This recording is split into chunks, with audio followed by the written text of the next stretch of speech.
listening to the Chartographers.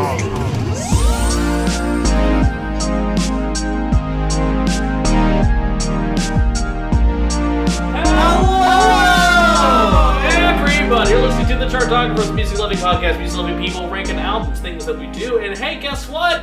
We just did the ranking of Ben Folds. It was really fun, it was really exciting, and now it's a Happy Hour Minisode, aka the Rock This Bitch Hour, where we just kind of freestyle, do whatever we want. It is Evan Sadi, it is Briavael O'Reilly, it is special guest and Chartographers All-Star, Briavael O'Reilly, all together in one place. And hey, guess what? It's the Happy Hour Minisode, which means we gotta start with the thing that we do at the start of every Happy Hour Minisode, which is fellas, friends, and countrymen. What is the worst Ben Folds song? Levi Johnson's Blues. Okay. I as much as that, like, yes, I would also argue, what is the worst one that he wrote, like, lyrics to? Ooh, that's a lot harder. I know, because, like, and as much as, like, I want to go with Bitch Went Nuts, like, I'm like, okay, that's, I almost feel like it's too obvious, but, you know, at the same time. It wasn't intended to be an actual song at first. Yeah. Well, that's, I mean, honestly, there's, my least favorite songs of him are all the ones where I'm like, this sounds like a high idea that you didn't need to finish in the studio. You know? Mm-hmm. Yeah. Oh. I don't know. I knew you were going to ask this question, and I still don't think that I have a good answer. Right. Yeah. Well, and that's, I mean, like I said, I feel like his lesser songs are just unsuccessful. They're not bad. Mm-hmm. You know, we've listened to a lot of artists that have actively garbage songs that you need to skip. But he doesn't really have those. They're just sort of boring. You know? Yeah, Landed's real fucking boring. I still don't know why that was a fucking single. Oh, I get it. Yeah. I mean, I get it. It successfully, as soon as you said it's ripping off Tiny Dancer, I was like, oh, I can hear it. Yeah. And also, now I understand why it's one of his most popular songs. Because it is, actually. Yeah, strings version. I would say also Yes Man off of So There was kind of up there for me. That's fair. Love for it.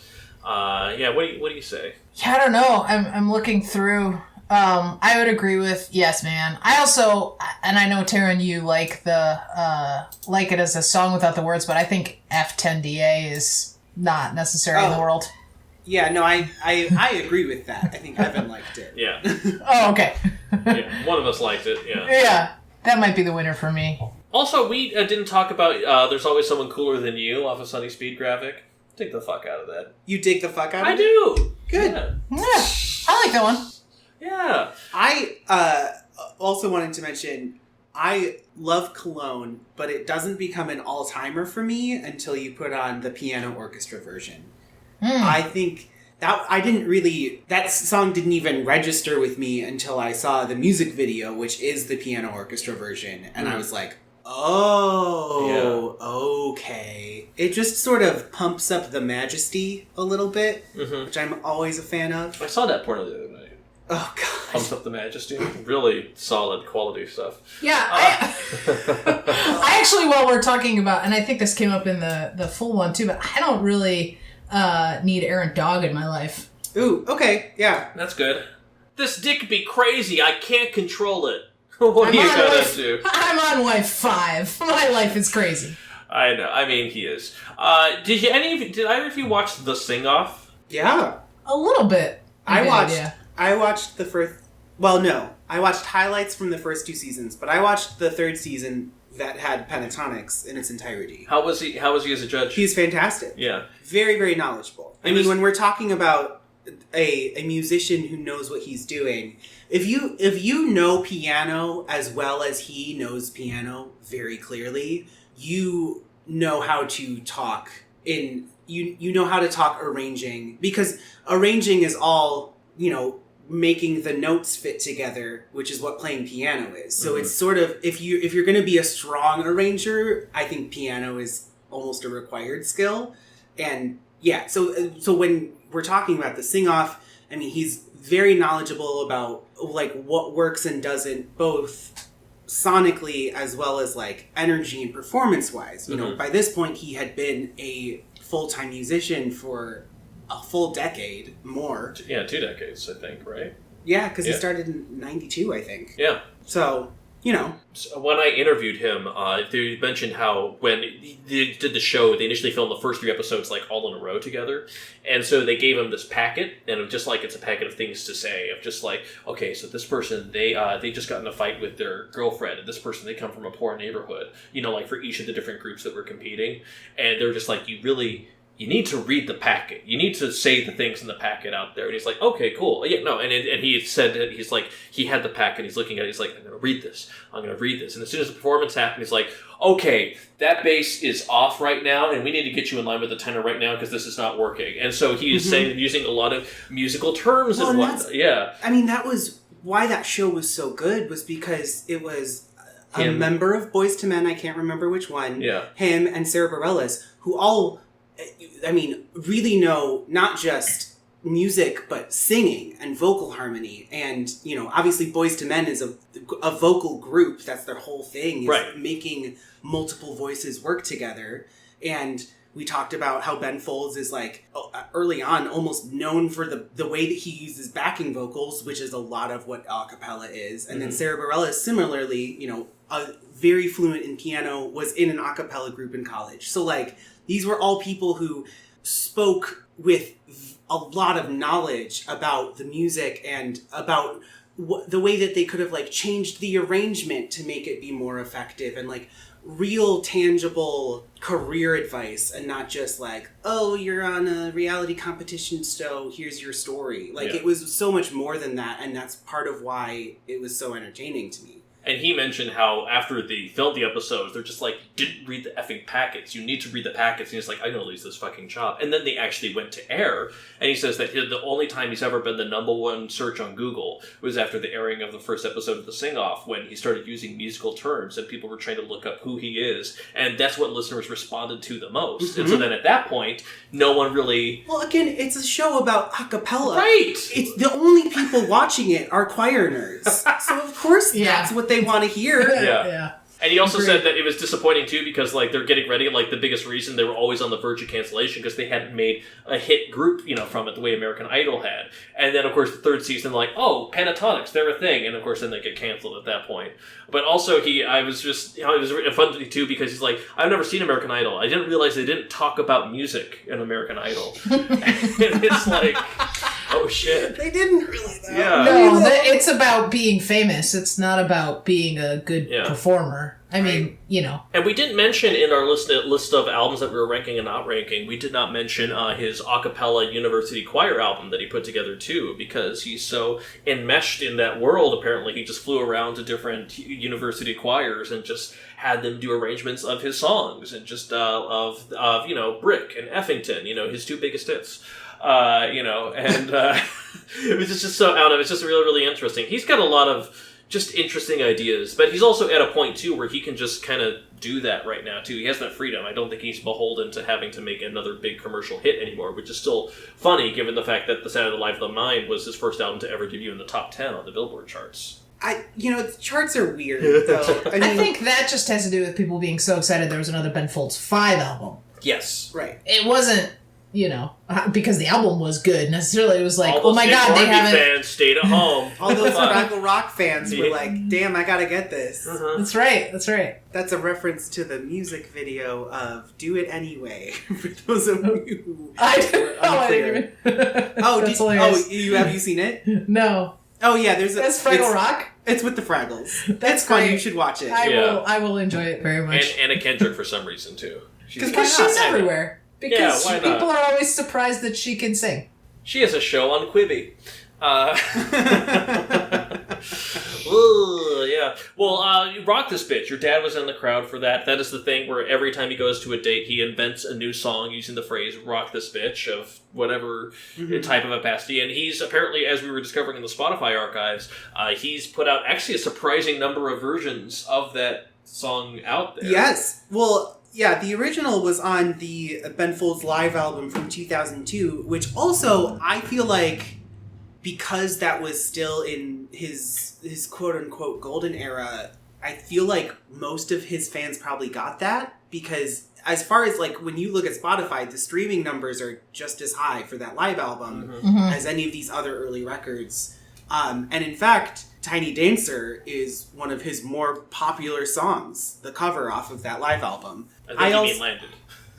Yes, Landed. I mean, that is also... Keep making the joke, Evan. 5. It'll be funny eventually. It is legit. It has like 4.5 million streams. It's not popular. Yeah. I mean, you don't rip off Elton John and not get love, right? That's why you rip off Elton John. Right. Can we talk about how Zack and Sarah is basically a Billy Joel song, but like in the best way possible? I love Zack and Sarah. Yeah. Me too. We didn't really talk about that much. I don't think we talked about it at all, but I love it. If you had asked me before this week what my favorite Ben Folds song was, I probably would have said Zack and Sarah. Mm-hmm. Now I don't know that I would call it my favorite still. But also part of that might just be because I never let myself rediscover it. Do you know what I mean? Yeah. Like there were a lot of like rediscoveries this week where I was like, oh shit, maybe this is my favorite Ben Folds song. Whereas like Zack and Sarah I've been listening to nonstop for years. Would you say your favorite is Don't Change Your Plans Now? That's up there. I would say my favorite's Still Fighting It. Mm-hmm. Yeah. I mean, yeah, that's really good. And also, and the thing is, like, he is the rare kind of person that can get you in the mood for a ballad. Sometimes I really have to be cajoled into it. Yes. I lied. My favorite's Not the Same. What is it? Oh, Not the Same? Oh, yeah! Shit. Yeah. Fuck. Okay, good. I mean, that's the thing. Is like, they're jostling for the number one position. Yeah. It changes. So, Brie, was Unauthorized Biography always your favorite, or did you kind of have a re-evaluation this week? Oh, no, it pretty much... I switched it back and forth with Rockin' the Suburbs. This week, but it was at the top the whole time. But it grew on me as a human. Like, it has been my favorite record since 1999. But, I liked it for a long time. I think it's just, it has a lot of good memories, and even going back and listening to it, songs that I forgot that I liked. But yeah, I think Mess is just so quality, and Narcolepsy is just, the piano on it is so impressive, and I don't know. So speaking of, we talked about his live album, tell us about seeing him live. How many times have you seen him live? 3. Wow! Yeah, I saw him twice in college. Once right after Reinhold Messner came out, so once like 99, and then once it must have been 2001, so it was at Cornell. I suppose it could have been 2002, but right around there. Yeah. And then I saw him with our sister Karita. I don't think you were there, Taran, when we saw him with Bare Naked Ladies at Northerly Island. I was not there. Yeah. And I had to double check if that show, I was like, wait, did he play with Bare Naked Ladies? That show was not super memorable for me. I think maybe because it was the third time I'd seen him, and I was just, I don't know if I was in a weird place or whatever, but... wasn't that also, like, post-ed? Yes, right. So for a lot of reasons, I would not have gone to that show if I was not invited by my sister, and it was like a fun thing to do together. It was a fine concert, but the ones I really remember are... The first time that I saw him, I was going to school in Ithaca, New York, and my friends were also Ben Folds fans, and we drove to Syracuse, which was not far, but it was like far enough. It's still a drive, yeah. Yeah, and then, for a rock show, started at 8 or whatever. Tegan and Sarah opened. No, they opened when I saw him in 2001. In 2001, because he changed Zack and Sarah to Tegan and Sarah. He opened the show. Aww. He opened his part with it, and he made it Tegan and Sarah. I love that. Love that. But it was the first time that we sang along with Army, and that was fun. In the first time I saw him. And then afterwards, I drove, instead of back to Ithaca, I drove to Pittsburgh, where Nico was going to school at the time. And so I arrived at 2 in the morning or something for a long weekend with my girlfriend. So that was a very memorable... The whole trip was just great. Oh, with a little bit of Ben Folds kind of back in the whole thing. I love that. Fun fact, Ithaca is gorgeous. Ithaca is gorgeous, yeah. But yeah, that's just... We saw him during his So There tour, and Taran wanted to leave halfway through.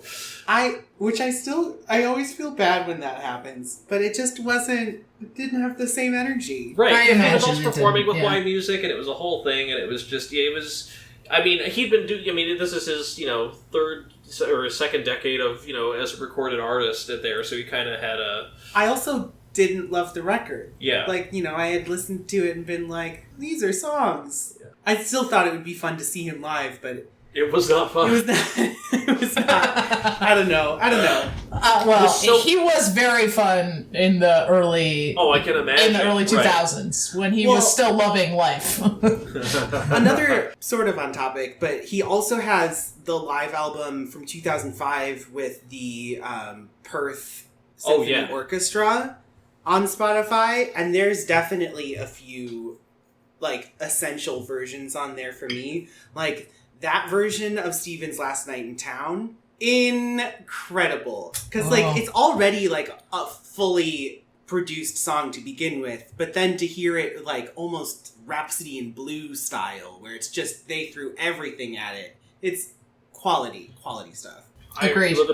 Part of the reason that we, of course, were there for the So There tour was because that was the time I got to go backstage and fucking interview him, which was super fucking weird, too, because on top of it, beforehand, I was hanging out with the manager, and this is like, you know, right before the show, when all the VIPs, they get to have their photo with him. So there's like a line of like 150 people that paid for this thing, where like they just get to go behind a backdrop that has, you know, Ben Folds, So There tour or whatever, and they just get to go up to him, have like 5 seconds of time, snap the photo, and then just move on, and do that like 150 times.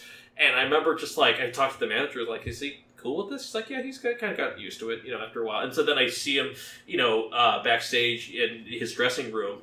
I'm in his dressing room with just him and just my phone, and it's just weird.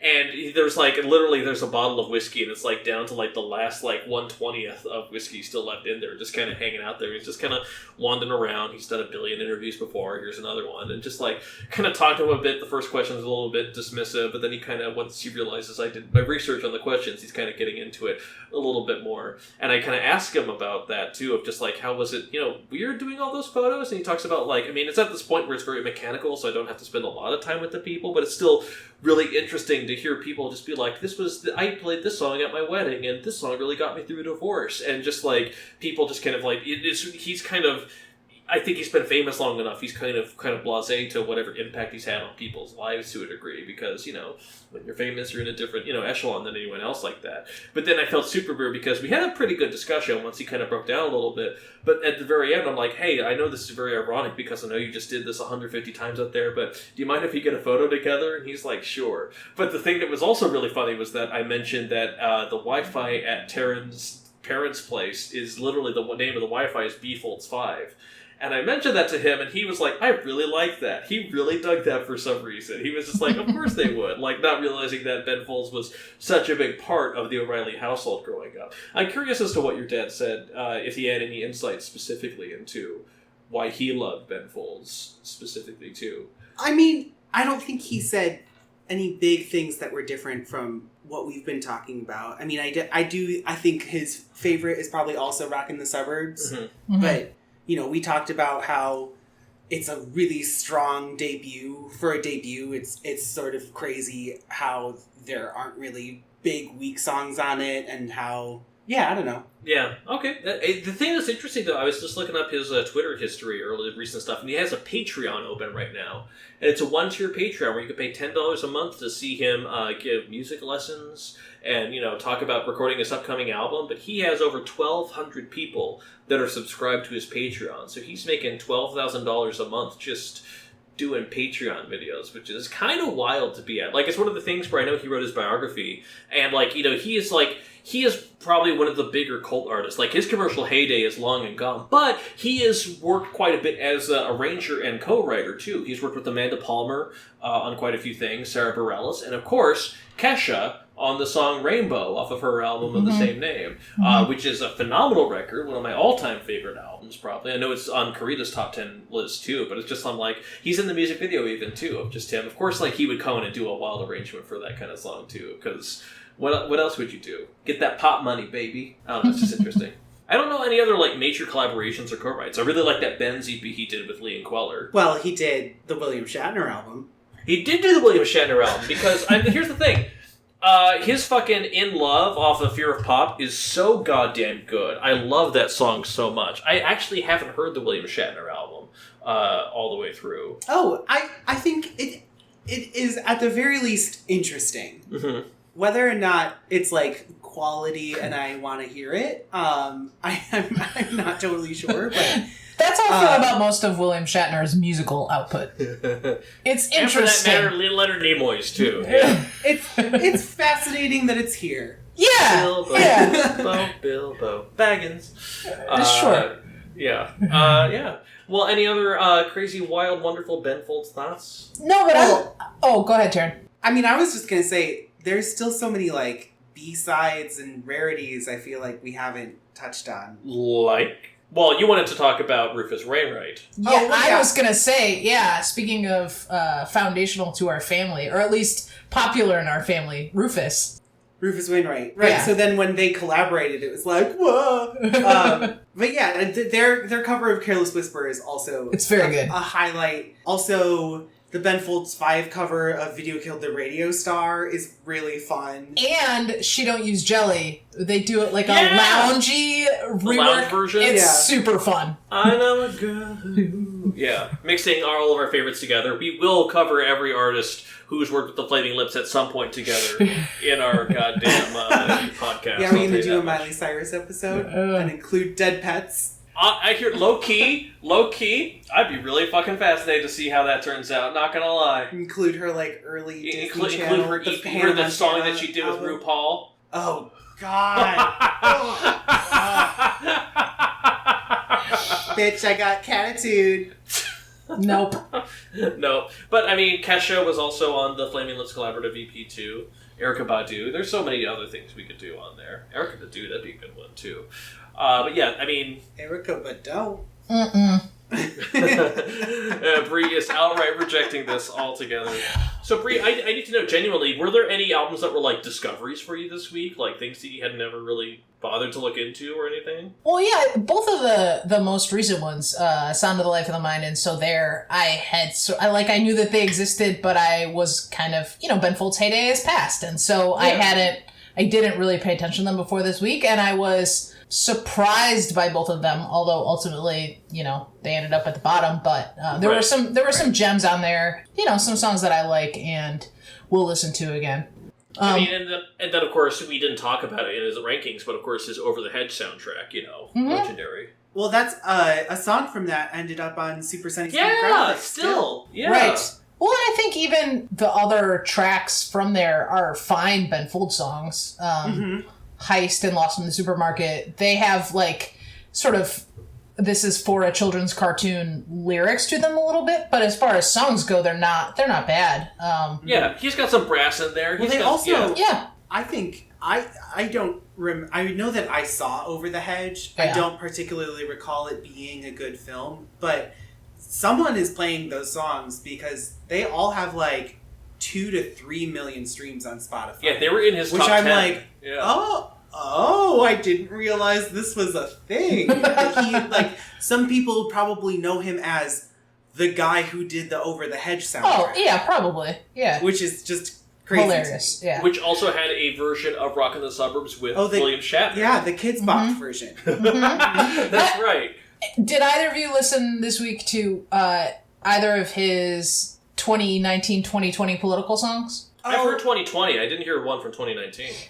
It's called Mr. Peepers. It's about Rod Rosenstein. Oh, okay. Interesting. How is that as a song? It's as a song, it's fine. It's a Ben Folds kind of throwaway song. He's talking about, thank God for lawyers, basically. It's really really interesting.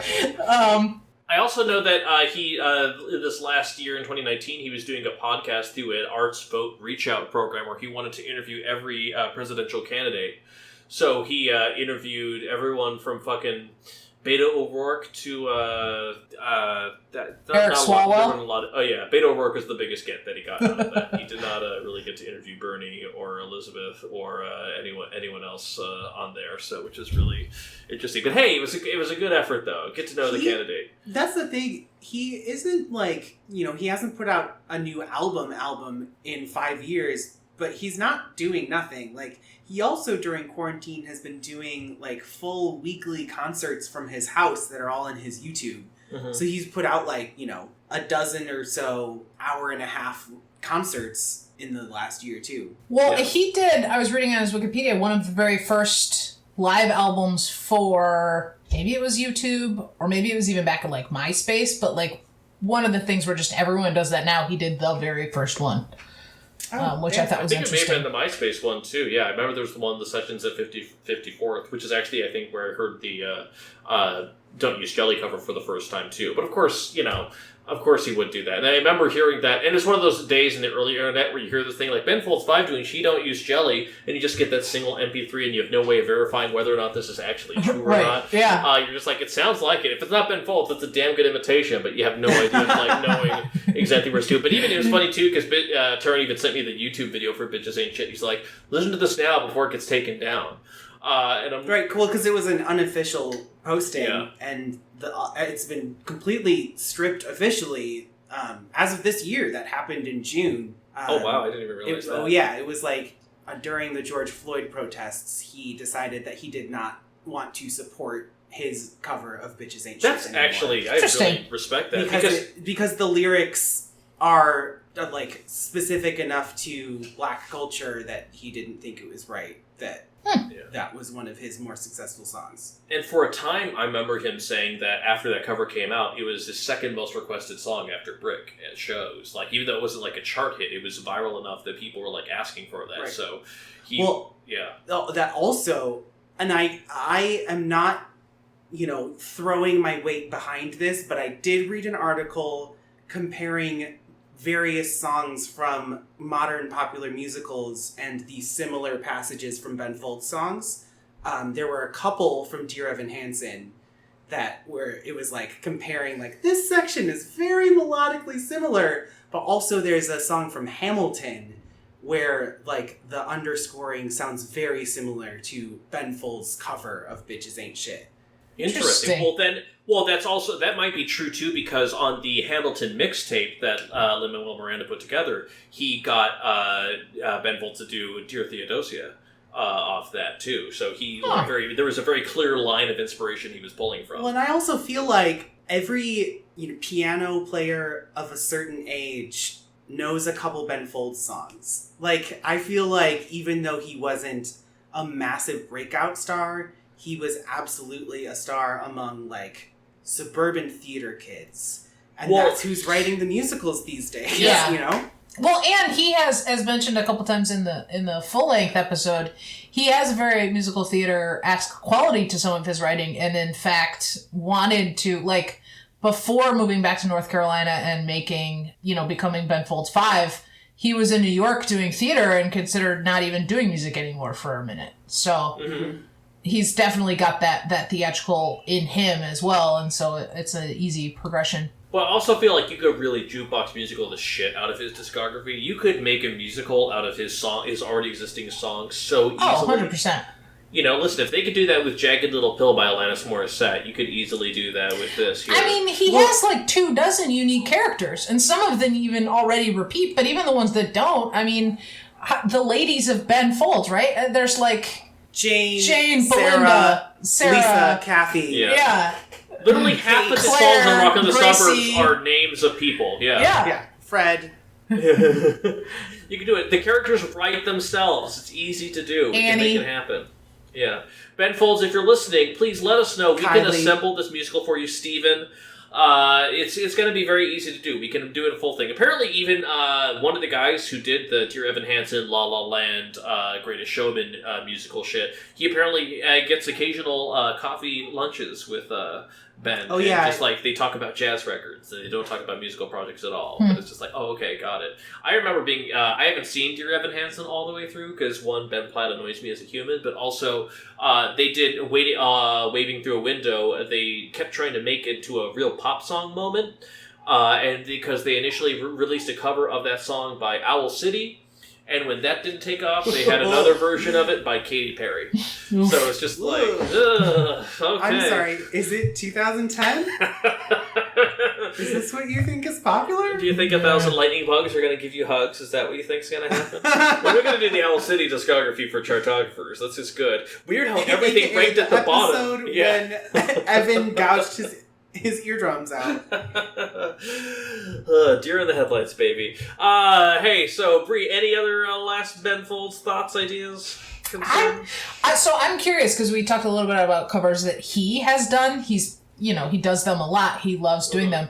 But I am hard pressed to think of anyone who has covered Ben Folds.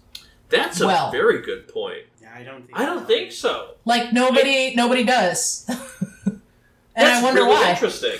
I think potentially because his songwriting is so introverted in a way where it just feels like everything kind of comes from this place. It comes from a specific point where I think people just attribute it to autobiography, so it feels weird to cover to a degree. Also, a lot of his most popular songs are a little gross, and maybe coming from another person, people would realize that more. Yeah, listen, interesting. Maybe. I would listen to Owl City's cover of Password, though. That sounds like a great old time. Well, but I also think that some of the less popular songs that, like, we love... would be perfect. What would be great is, like, a track 10 on a 12-track album by somebody, Time. Yeah, Hey, or, like, Smoke. Yeah. Mess, Zach and Sarah, right? Yeah. You could see That's where... really interesting. That's a good point. I didn't really look for them this week, though. True. They may exist. Yeah, well, I didn't look for them, but by- I've never come across them. And as That's a true, Ben Folds yeah. fan, you would think... I would say if the listeners at home, if you know of a good Ben Folds cover that does exist, let us know. We're on Twitter at The Chartographers, Facebook The Chartographers, and if you want to, thechartographers@gmail.com if you want to reach out. We'd love to hear from you, because we're just genuinely curious, and we will make sure this information gets passed along if it's good, and if not, we'll just delete the goddamn email, because we're assholes like that. Okay. We're going to let Nick Hornby know specifically what our thoughts are. But yeah, the weird no covers of Levi Johnson's Blues. Kind of weird how that happens. I just don't know. Don't know why. But I would say in the meantime, though, Bree, thank you so much for doing this. Thank you for joining us and talking about this and rocking this bitch, as the kids say. All together, Taran, as always. Yeah. This was fantastic. We had to call the ambulance because our takes were so hot right now that we had to make it happen. Third degree burns from these hot takes going on right now. But all I will say is that, meanwhile, everyone, please let us know what you think in the comments below, if there's comments on here, or leave us a review, as always, or reach out to us as aforementioned. In the meantime, though, thank you so much for listening. Keep on listening, because there will be. Have a good one, everybody. Goodbye. Bye-bye. Lullaby.